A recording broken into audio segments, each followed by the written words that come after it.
Good evening. How are you? This is John Flannery, and this is a sit and talk. It's a sit and talk because they can't get out on the road, and it's because, the logistics of my practice, running our farm, but as or more importantly, going in for tests and so forth to decide what are the best medications for Holly after 2 years since the double lung transplant, and those tests are intrusive, and what they require is testing whether or not you can deal with certain drugs to continue your protection against infection and rejection.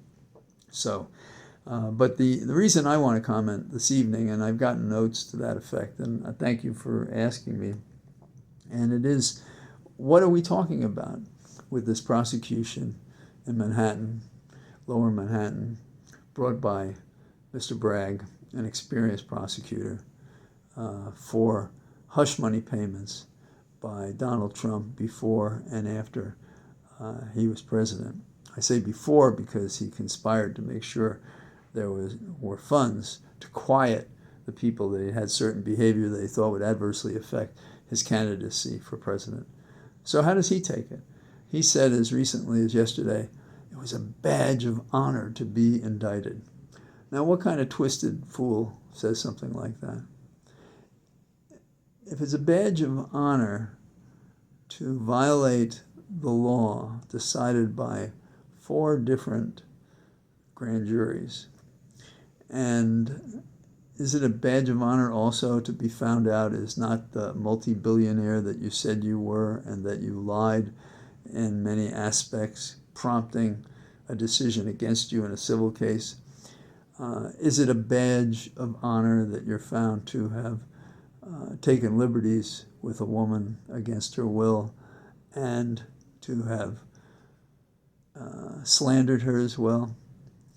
These are the mix of who Trump is. And commentators, to my surprise, and maybe it's just the nervousness of being on the air, they sort of giggle at this stuff like it's some sort of joke. It's not a joke.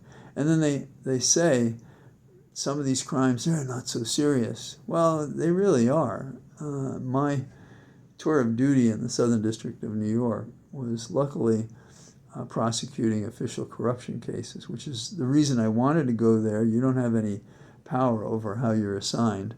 But, I worked at it, I expressed my interest, and then I was involved investigating a politician who betrayed his office as part of a team. And so I don't know exactly why I've always been interested in corruption matters. I mean, it's always an interesting aspect. What motivates people to do the things they do that breaks the laws they break. So commentators aside, this is serious business. The charges are true. The charges involving Stormy Daniels and her payoff, and the payoff of a second woman, and the payoff of a doorman, all go back to who Trump is, who we knew him to be when, for example, I lived in New York and others who lived in New York. It was so obvious who he was, that he was a worthless person and you wouldn't want to have anything to do with him. And but, some people look for the angles and they work them. So Rudy Giuliani, on the air, I believe it was Fox, one evening said, sure, that's what we do. We pay people to be quiet, do it all the time. I do it at my firm. And his firm basically fired him the next day because that's not, I guess, what they thought he was doing for them. And I don't know that the terms of his disengagement are public, but certainly what he said is. And then Michael Cohen, who was Trump's fixer, and is the principal witness, or one of them, in the case that's going to start being tried on Monday, he also disclosed ultimately how this worked, what went on. And it was in April,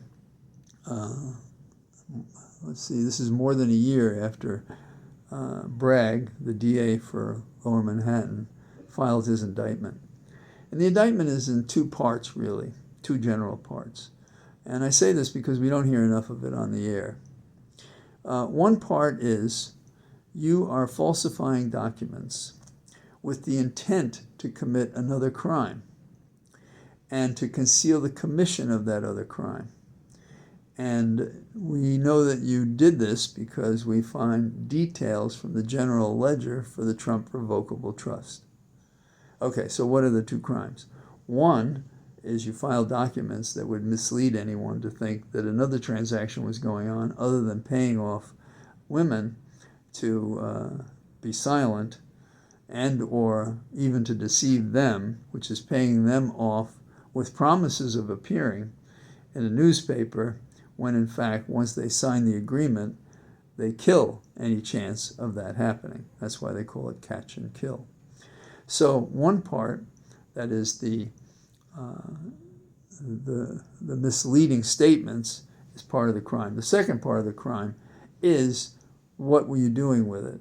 What were you doing? You were basically, what you were doing was you were identifying, purchasing, and burying negative information to boost Trump's electoral possibilities.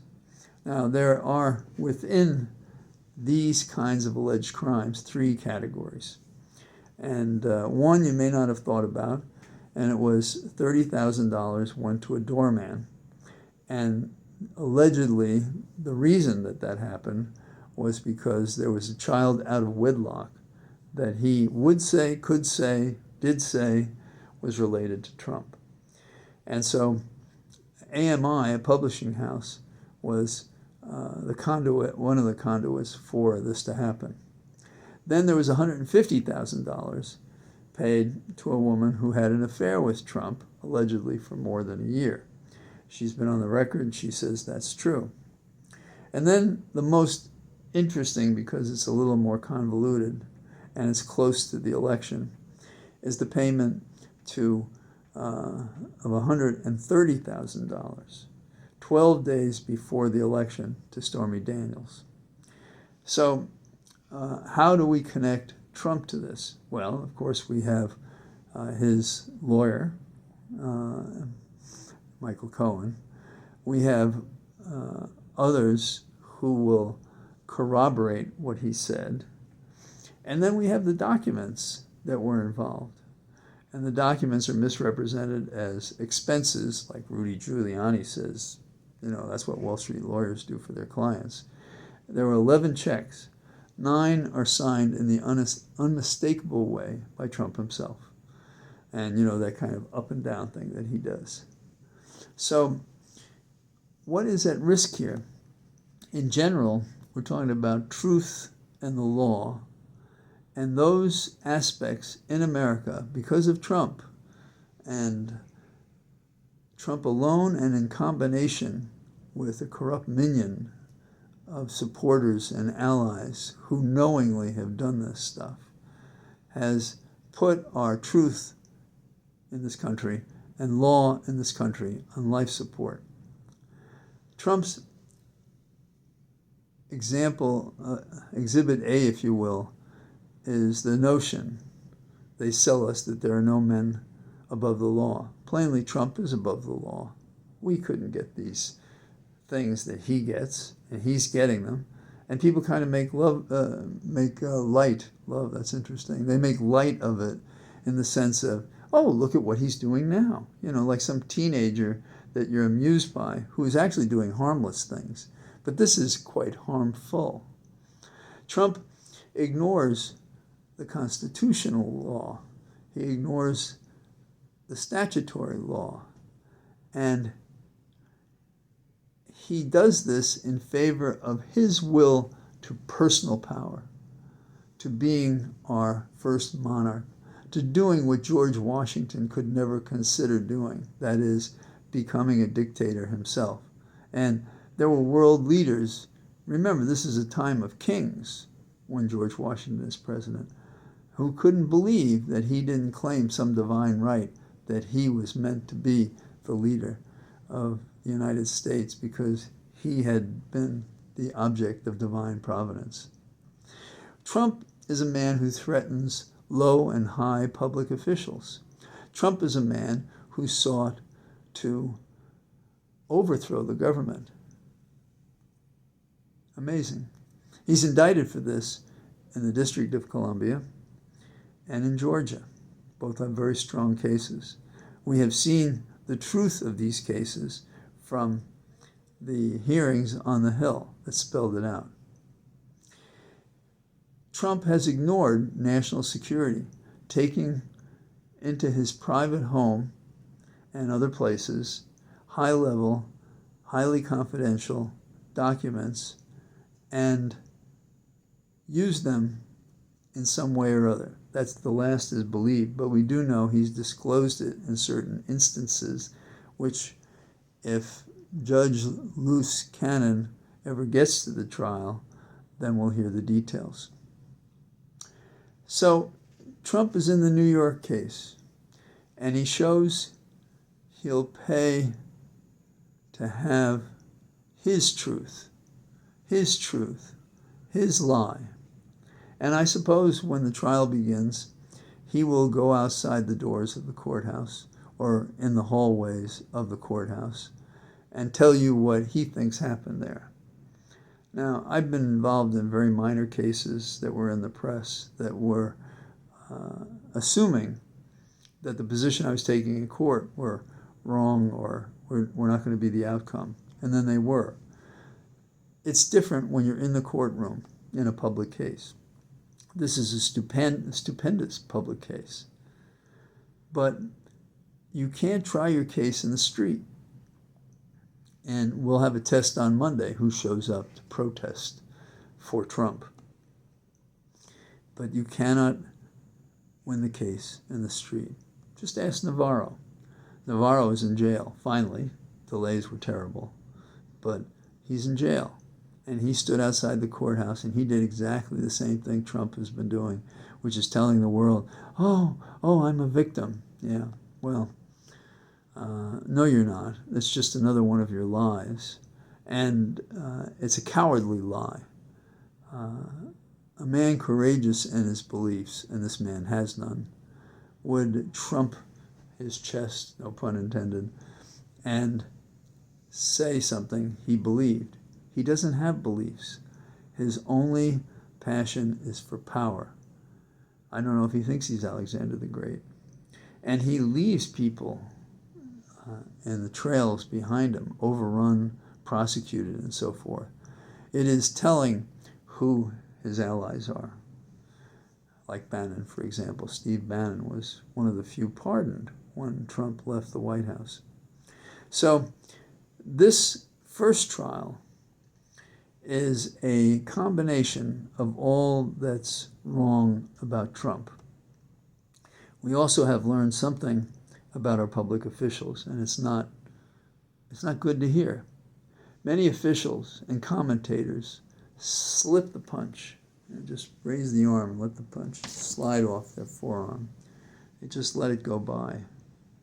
They fail us. They fail a compass of morality by which we serve and protect this nation.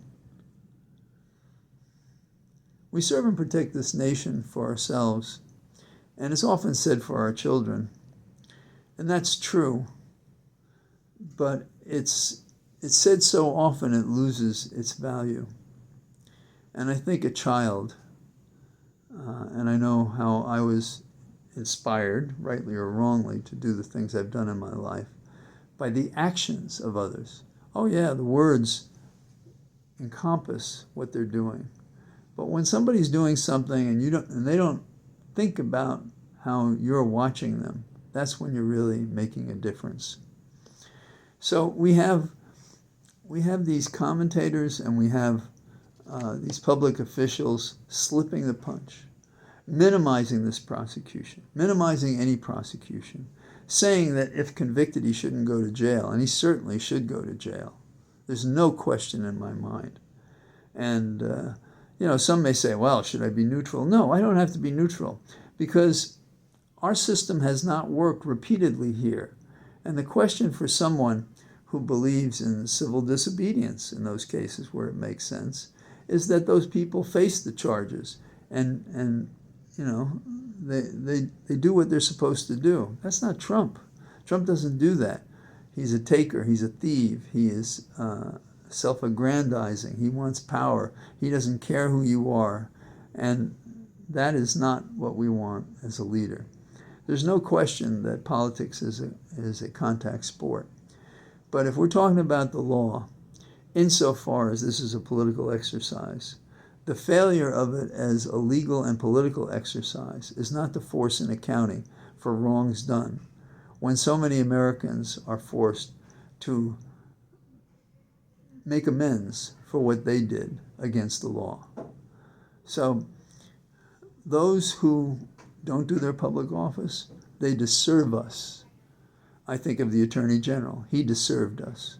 There are others, but Garland is at the top of the list. But let's turn to those who have made a real difference. We have a prosecutor in Georgia, Willis. She is dogged. She is persistent. She is right. And she is in one of the most difficult political situations down there. And she still is fighting on. That's what we need.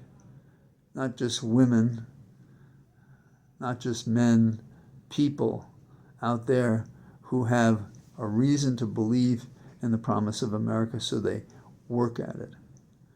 We have a special counsel who's been appointed, and he stalled in the 2 federal cases, one involving documents, that one in Florida, another involving the entire overall conspiracy to overthrow the government. Some say, oh, that's a more important case. I think they think that's a tougher case. And why would you choose one crime over another? If one is ready to be tried and it's a valid case, try it, do it. And I think that's what we have. We have a New York Attorney General who went after Trump for his lies about his funds and how he misrepresented them in one case, inflated them for tax deductions in another case. So he managed to continue his deceit, and it resulted in a $457 million judgment against him. We have a woman, Carol, who has shown that Trump abuses women sexually and then slanders them as well, and does it repeatedly, even when he's lost in court. What kind of ethics, morals, respect for the law, women, people, does that augur? Not much. So that brings us to Bragg. I believe he's concerned with the public good. He brought the case for that reason. Republicans like to say it's political. But anybody who's done a difficult and public case has experienced the enormous pressure and therefore the best work to get it right. Bragg is one of those. And that's why he brought this case. Now, I've quoted Sir Thomas More in the past because of his son-in-law who came to him and told him that his situation, that is that he had to beg fealty to King Henry VIII about the new Anglican Church, thereby betraying his devotion in the Roman Catholic Church. And his son-in-law, did I say brother-in-law? His son-in-law wanted to tear down all the laws. And More's reaction to that was, no, you can't do that. You'd be just the person to do it. But if you tore down all the laws, and they're man's laws, not God's laws, to get at the devil, who could stand in the wind that would blow, all the laws laying flat across the land? We have had that experience. We have suffered from the laws laying down, the loss of trust, and the vehicles by which we avoid violence, and by compromise and law and tradition decide difficult cases. I'm not saying our law is perfect, but we do have a system to attack it, which is a righteous system, which is in the code, and we have lots more to do. And we were busy perfecting the nation when we had a man come in like a bull in a china shop and rummage around and compromise all that is America and therefore our futures, individual and prospective. This case is one of several remedies, one that stands with the law that is fallen flat and down, that is besieged like a person throwing ketchup at a wall because things are not going the way he wants, as Trump did on the day, January 6th, when he tried to overthrow the government. The concern that we have about Trump is we care about restoring the republic and restoring equal justice before the law. The beginning of this case against Trump, New York State versus Trump, is historic and very, very serious. Don't let anybody tell you that it's less than that. Don't let anybody tell you it's unimportant. Don't let anybody tell you, oh, we'll slide through this and it'll be okay and everybody will know. Don't buy the bilge that people don't care about Biden, and so because of that it justifies reinstalling America's first evil president so transparently against everything that the country stands for. We cannot let this happen. This man must metaphorically be stomped into the ground and put in a jail cell and left there for as long as the law allows. He doesn't get to go home. He doesn't get to get a bracelet. He doesn't get any of those things. He has indicted and prosecuted himself alone before any of these cases begin. We all know that, and we should stop pretending otherwise. So I'm sorry I haven't been with you recently. I'm glad to have a short few minutes to talk to you about the Trump trial tomorrow. Be well, and I hope to see you on the road soon. Bye-bye.